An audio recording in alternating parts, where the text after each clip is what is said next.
Vi introducerer podcastet. Dalle og Palle i Sygeweekenden. fredag, første dag. Fredag den 4, tror jeg. Ja, den 4, ikke også? Cool, det er Okay. fredag den 4. Men det er godt. Syrskerne sidder og hygger og syr. Det hedder kostymen, ikke også? Det var mig, der sagde det. Men super. Sygerne. Nu starter vi her. Nu går vi ned, og så siger vi dag. Kom. Tag den her. Okay. Nå. Ja. Nå. Halløj. Hej. Vi starter lige her ved dig. Fordi det ser simpelthen så hyggeligt ud, det du laver. Er det hyggeligt? Ja, det er det. Vi er i gang med at lave bukser til funk. Til funk? Det er jo faktisk lige til dig. Jeg ved ikke, om det er dine bukser, men ja. De bliver grønne. Ja, Til dem, der ikke kan se. det der var sket, det var, at vi var kommet til at sy dem for lidt baggy. Og det går jo ikke, når det er hiphop og funk. Og Nej, sådan det går ikke. noget. Så nu er vi i gang med at lave dem endnu mere baggy. Endnu mere baggy, og der er kommet nogle grønne streger på, kan vi se. Ja. Og der er simpelthen knald på. Og Hjalte, du kan godt glæde dig. Vi kommer til at se fede ud. Okay. Men hvad er det sjoveste ved at være i kostymen? Syrgruppen? Det er bare rigtig hyggeligt. Det er hyggeligt. Altså, der er ikke så meget stress på, og det er sådan, ja. Det er meget hyggeligt, lige så stille og roligt, og så har vi, det er meget koncentreret arbejde, så man har en hel weekend ad gangen. Og sådan. Der er meget at lave. Der er rigtig mange kostymer i år. I hvert fald i forhold til sådan, jeg ved ikke om i forhold til de andre år, men der er mange i år. Også fordi, at udover danserne, så har vi også rigtig mange skuespillere i år, som vi skal have lavet kostymer til. Så. Måske vi lige skulle starte med at høre, hvad du hed, faktisk. Ja. Og hvilken klasse du går i. Jeg hedder Astrid og går i 2. F, og jeg er kostymekoordinator. Du er koordinator. Koordinator. Det fandt vi ud af. Faktisk. Yep. 2F. Yep. Vil du lave et skud ud til 2F? Skud ud til 2. F. Sådan der. Det er jo også med, altså vi er jo den klasse efter 3. H, der har flest koordinatorer. Nå. Fedt. Det må vi jo lave om på. Vi må så få 2 forskellige klasser. B og H, ja. Ready. Better Dallas 2. Det var godt at snakke med dig. Ja, Fortsæt det gode arbejde. Det ser rigtig godt ud. Hej Sissel. Jeg går i klasse med Sissel. Okay. Hej Sissel, hvad laver du? Vi laver kostymer til kærlighed. Det er til kærligheden, der. Nu er vi jo første G'er. Det er jo du jo egentlig også, kan man så sige. Hvad er meget vigtigt i kærligheden? Ej, det ved jeg ikke. Altså, jeg klipper bare sådan lidt halsbånd lige nu, tror jeg. Jeg klipper bare nogle halsbånd lige nu. Så jeg får bare at vide, hvad jeg gør. Skal de have halsbånd på? Så, okay. Nu får vi noget at se her. Det er meget insight, det her. Der er... det er lillet. Og der er noget... Daniel, kan du beskrive det der? Det er net. Altså nu ved vi jo rigtig meget om sådan noget kostymer og sådan noget, og hvordan man syr. Fordi mig og Balle, vi er jo faktisk... Altså vi ved jo faktisk ret meget. Altså... Ja. Men så jeg vil kalde det flot. Altså det er jo flot. Det er rigtig fedt. Det er flot. Sissel, synes du det er sjovt at være med i kostymen? Ja, det er rigtig sjovt. Det er rigtig godt. Sjovt. Og det er hyggeligt, kan jeg mærke på det igen. Altså chokolade og dårlig popmusik. Sjovt, ja. Dårlig popmusik. Dårlig popmusik. Det gør det bare. Og julemusik. Altså hvis vi nu... Okay, nu er du første G, ikke også? Og det er jo de første år. Er der nogen, hvor du tænker, okay, hende der, hun er den bedste i kostymen? Ej, det ved jeg ikke. Det er jo en... Det behøver ikke at være generet. Altså, det er et åbent spørgsmål. Ja, det er bare et spørgsmål. Ja, jeg synes, Laura er en meget god koordinator, det må jeg sige. Hun er en god koordinator, eller hun er Ja. god til at sy? Ja, begge Er dele. god, eller, ja, okay. Jamen, det er jo meget godt. Det er sådan set godt nok. Der er faktisk noget, vi havde tænkt på, Valdur. Ja. Vi havde jo tænkt på, hvordan det kan være, at der ikke er så mange drenge i kostymen. Her Sissel. Det ved du. Hvorfor er der ikke nogen drenge? Det kan jeg faktisk ikke svare på. Jeg synes, jeg har reklameret for sygegruppen til rigtig mange. Jeg har faktisk også fået Jonathan fra min klasse til at komme. Er det rigtigt? Ja, men han kommer ikke rigtigt, men han har meldt sig med. Jonathan, start. Så må du lige opfælde. Begynd at komme. Jonathan. Ja. God Det idé, her, gør det er en opsang til Jonathan. Den får du også af Laura senere. Yep. Hashtag Preben. Nej, bare koordinator Laura Ja, herfra. koordinator Laura. Ja. Og Preben. Preben kommer også efter. Nej, Preben kommer ikke. Så vil vi jo godt stille nogle flere spørgsmål. Ej, men det ser simpelthen så hyggeligt ud, det her. Ja, det ser simpelthen så hyggeligt ud, man vil næsten ikke bryde stemningen. Sidste gang, der var der sådan 10. Sidste weekend var der 10 eller sådan noget, Der var 10. Okay, måske lige vi skulle Mindst. forklare potten, hvor mange der er i dag. Der er jo, Altså- faktisk 5, Der er faktisk 5. Og så er der os. og så er der også. Det var rigtig mange. 5 plus 2 er 7. Vi starter også lige op nu. Altså, Men Nu ved jeg ikke, om man kan høre den i potten, men der er noget mega svedigt julemusik i baggrunden. Jo, jo, egentlig. skal vi lige gå og kigge på det? Men er det noget, nu er jeg ikke så... Nu er jeg jo ikke... Nu er Vi jeg kommer og snakker med dig om lige om lidt, Preben. Nu er jeg jo heller Eller ikke... Laura. Preben. Altså, jeg er jo heller ikke helt dansk, vel? Jeg Fuld af tænkte, jul. det er jul i Valhall. Det er fuld af jul fra Valhall. Eller fuld fra af- jul. Fuld af jul fra Valhall. Fuld af jul fra jul i Valhall. Fuld af jul fra... Fuld jul i Valhall. Fuld jul i Valhall. Godt. Næste. Næste. Det er Laura. Er det mig? Hej Laura. Hvem er jeg? Kan du lige fortælle os, hvem du er? Og Jeg hedder- hvor er du fra? Jeg hedder Laura, jeg går i 3. A. Og lige nu skriver jeg faktisk SAP. Så det her det er sådan en slags overspringshandling. Mm. Med hele hjertet. Har du trukket noget godt i SAP? Eller udarbejdet noget godt? Dejligt. Jeg skriver i tysk og musik Mm. om far-datter-relationer i Valkyrien og Tryllefløjten. Ja, så... Okay. Det er her, vi godt kan mærke, at vi Det er klassisk. første gear. Kan Ja, jeg og mærke. rytmiske også, for den sags skyld. Og Nå. rytmisk. Daniel, jeg er sikker på, at du har et spørgsmål, du gerne vil Jeg stille har Laura. nogle sygt fede spørgsmål. Altså, jeg tror faktisk, jeg vil stille samme spørgsmål. Hvorfor er der ikke så mange drenge med i kostymen? Ja, Det kan være, du har en anden mening om det. altså sidste år havde vi jo den kære Albert, men han valgte så at droppe ud her i 2G. Men altså, der er jo ikke så mange drenge, der sådan lige har det der, de kreative i hænderne. Vi vil gerne have dem, hej, men det ligger ikke altid sådan lige til i naturen, tror jeg. Nu hvor vi står med dig, så har vi faktisk et spørgsmål fra Karl, første E. Hej Karl. Hvad hedder det? Han vil bare høre, om han har stadig mulighed for at komme. Det er der. Vi tager glade mod alle drenge, der Man kan altid komme. altid at få sig en god snak. Karl, du er altid velkommen. Karl, du er altid velkommen. Og vi hører rigtig meget Monte Carlo. Monte Så der vil Carlo. altid være Det er fantastisk. gode svar, og Man kunne jo også høre potten. det kunne man jo også, da det kom ud. Balle og Dalle. Helt klart. Det bliver, Yep. Okay. Men er det hårdt, sådan syg så meget? ja, altså januar bliver det ret tight. Ja. Men det er jo Der sjovt. kommer I bagud. Nej, det er det, vi ikke gør. Men man skal arbejde for ikke at komme bagud. Ja, Stadig. ja det er rigtigt. Det er rigtigt. Så. Vi skal jo være færdige før store weekend. Der bliver sagt, at vi skal være færdige før Store Weekend. Ja. Igen kan man mærke, at vi er første gear. Så meget dejligt at Det er ligegyldigt. Altså nu er der jo helt, altså som første gear er der jo helt vildt meget, man ligesom skal lære, og man skal ligesom blive integreret på Sankt Anne. Ja, Baldur. Videre til den næste. Hun sidder her ved maskinen. Halløj. Hej. Navn og klasse. Ingrid anden E. Ingrid fra 2. E. Hej Ingrid fra podcasten. Nej. Fra podcasten til dig. Hvad hedder det? Adam, hvad skal I i den her weekend så? Hvad skal I lave? Lige nu så skal Funksys færdig. Og Kærlighed skal helst også være færdig. Og pornoen. Og nymferne, altså så de der skuespillenymfer skal være færdige. Og er de øvrige nymfer, de der B-nymfer, er de også færdige? Nej, men de skal også laves, ja.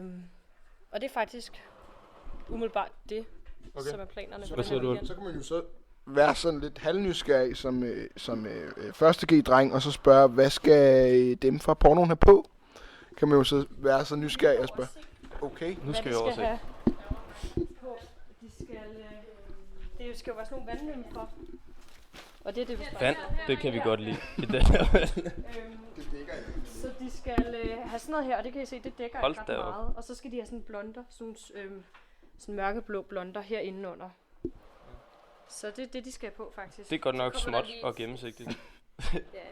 Ja, det er småt og gennemsigtigt. Ja. Hvis alle lytterne kunne se det, vi så nu, så ville de stå med meget åbne øjne. Jeg Ligesom vi sidder gør. bare og tænker, man skal have noget på indenunder, skal man ikke? Eller? Jo. De skal have nogle blonde, altså de har faktisk det her. Der er noget. Det er sådan Der er nogle noget mørkeblåt blonde og sådan en tætsiddende dragt. Det ligner sådan lidt sådan en svømmedragt.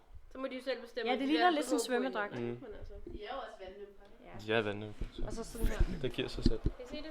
Ja, jeg Se kunne, det for jeg jer? kunne Ej, sagtens hvor er det forestille flot. mig det, altså. Hold op, hvor er det flot. Hvad siger du det egentlig? Jeg synes, det er fedt. Det er Karl, lige, hvor er det ærgerligt, du ikke er her. det er lige før, at funken skulle have det der på. Også mig. Kan man ikke bytte rundt på det egentlig? Kan man ikke sige, så tager funken nemt for tøjet på? Skal vi snakke med dig, eller hvad? Ja, det skal vi simpelthen. Hvad står du og laver?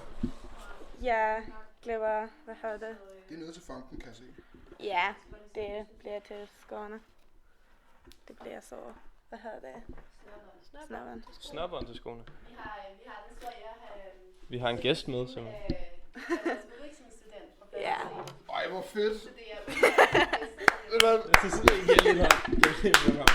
Vi går simpelthen også international her på... Ja. Er det bedre, hvis det er på engelsk? Nej, det er fint. Det er helt fint. Så er det jo godt, at jeg faktisk har familie i Sverige. Faktisk. Du er fra Norge? Nej. Jeg er fra Tyskland. Du er fra Tyskland? Ej, fedt. Okay. Jamen, så er det jo godt, at jeg kan dansk. Nej, så har vi nogle spørgsmål. Så du er jo egentlig ikke med i kostymen sådan fast? Jo, ja. Okay, nu har jeg forstået. Så du går faktisk på skolen? Ja. Okay. Jamen, så kan vi jo bare fortsætte normalt, jo. Altså. Skal I til fest eller sådan noget i kostymen i denne weekend? Jeg ved det ikke. Vi skal syge, ja. Det skal vi sådan... Det er en meget ambitiøs gruppe, vi er simpelthen er hos i De er dag. simpelthen så seriøse. kulisse, vel? Nej, de er ikke kulisse. Det er jo ikke det, jeg siger. Og kulissen, de er fandme useriøse. Kulissen, de slækker sygt meget, altså. Det er nemlig, er det kulissens skyld? Undskyld, er det kulissens skyld, at alkoholreglerne er blevet... Det vil jeg ikke udtale mig om. Men måske er det... Altså, det er måske noget med klassisk og kulisse. Det er ikke til at vide, ja. Det er ikke rytmisk, Det er nok også rytmisk. men lidt mindre rytmisk. Opsang til Jonas. Og alle de andre. Det var jo sidste år. Det var ikke i år. Men det er ikke noget, jeg udtaler mig om. vil jeg sige. Men Nå. det er jo, man kan sige, det er en del af traditionen, at man... Altså, jeg spiller også nede i klassisk orkester, og der laver man jo ikke noget ud over, altså, i forestillingen, udover at spille ouverturer og kærlighedssang, og så noget underlægning og sådan noget. Så, Så man laver ikke så meget, så der er Nej, man masser laver tid til at... så til at drikke og lave drukleje og sådan noget. Men det, Gør I det på altså, scenen? det gør vi jo ikke i år. Men det Nå, gjorde nej. vi sidste år. Det ved jeg ikke. Altså, der er ikke så meget tradition for, i potten i hvert fald, at drikke så meget. Det ved jeg jo ikke. Velkommen til potten. Velkommen til Ja. potten. Men nu har vi jo heller ikke, altså, vi har jo ikke, jeg har jo været med i potten en gang. Og der drak vi altså ikke imens. Nej, der er det Saskia. Vi har faktisk glemt at købe Saskia til jer, kan I lige nu? Det kunne være, vi skulle over hen til nu. Det kan være, at vi skal nå over og købe en taske. Ellers må det Skal blive vi næste ikke? gang, vi Det må rammer. blive næste gang. Ja, prøv at... I har en Saskia til gode. Har vi flere spørgsmål? Vi går lige over til Sissel og hører her. Hej Sissel. Hej, Valdo. Igen. Helt præcist. Hvad er det så, du laver? Altså, fordi det ser teknisk ud. Ja, jeg klipper sådan nogle slags dropper ud her til kærlighed. Det var det, der var til halsbånd. Ja. Der er nogen, der ringer til mig.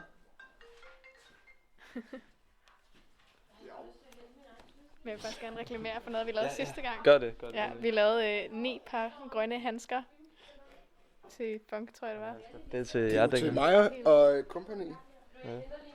Det bliver de glade for. Vi kan lige se. Kunne Vi man kan lige se. måske være så nysgerrig at spørge sådan helt, hvad skal funken have på? Nå, men det har vi. Altså, Det kan vi også se. Det er, I skal halvdelen skal have lilla, og den anden halvdel skal have grøn. Og det her, det er faktisk det er irisbukser, det her. Og De ser lidt trævlet ud. Jamen, de skal også syes ind her, eller de ved jeg, ikke syet her. Iris er jo ikke særlig høj. Nej, men det er også, de er også for store, eller de er lidt store, og så skal de syes ind her. Hvor blev de store bukser ind i dem der?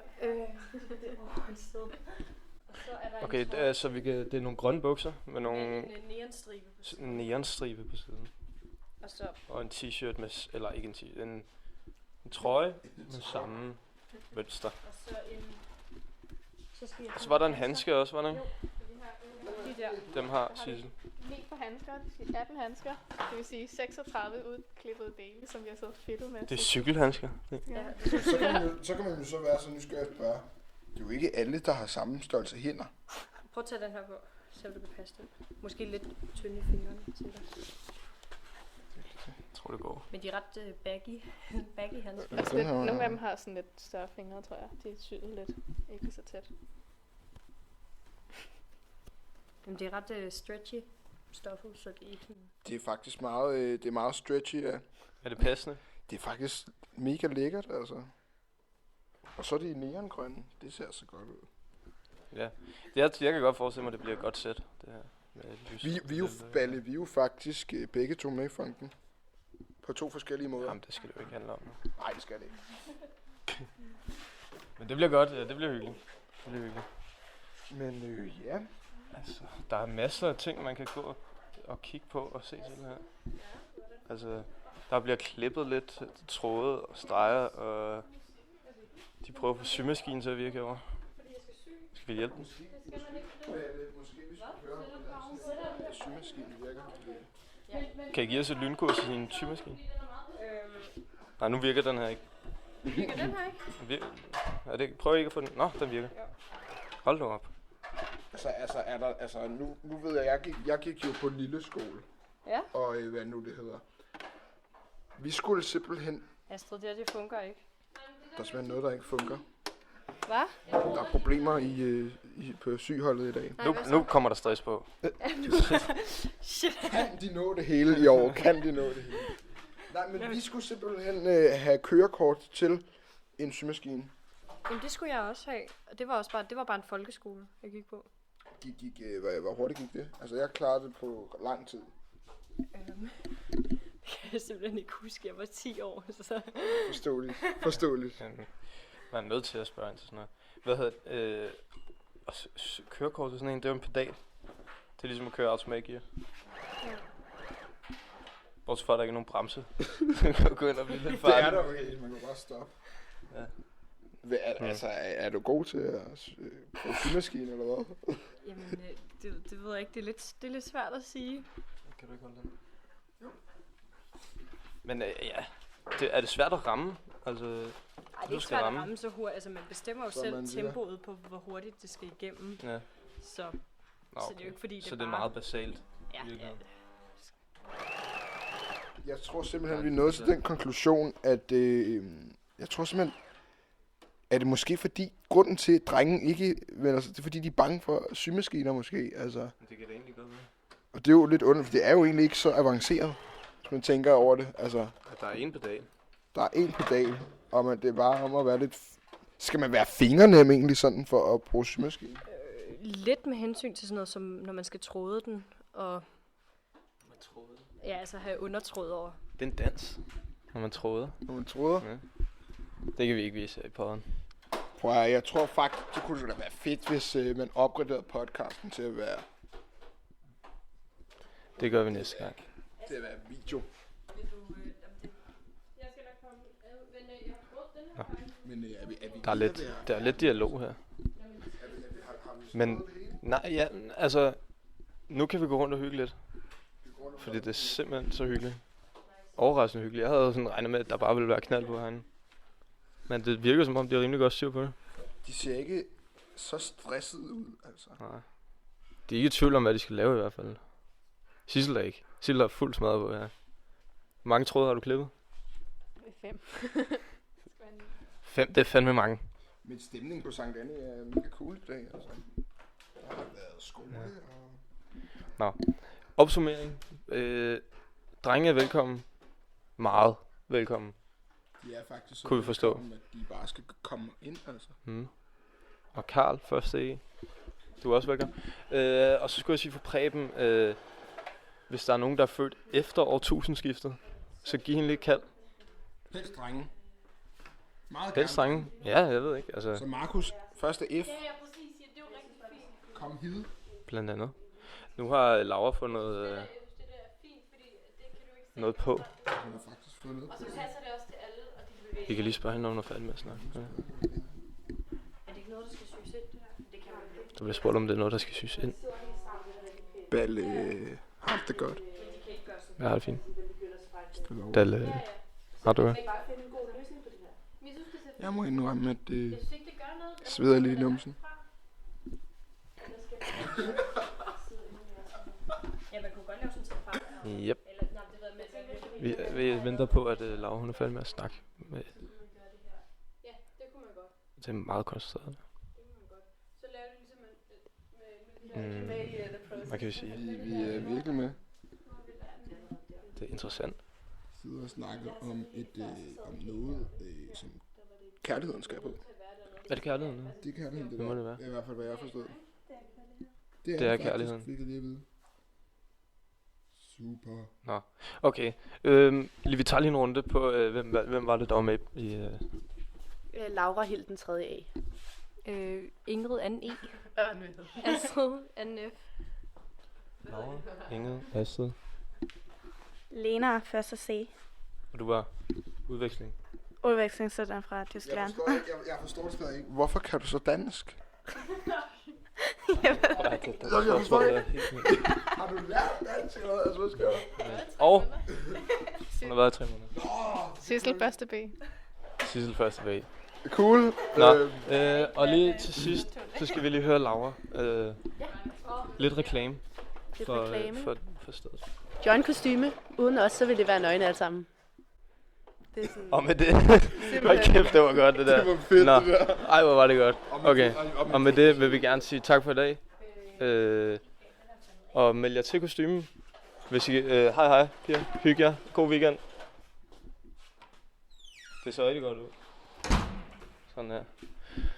Og med det vil vi gerne sige til med jer kostymen, hvis I er lidt fingernemme. Og, Ja.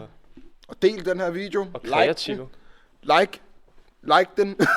I skal like den. Og så skal I dele den. Vi introducerer podcastet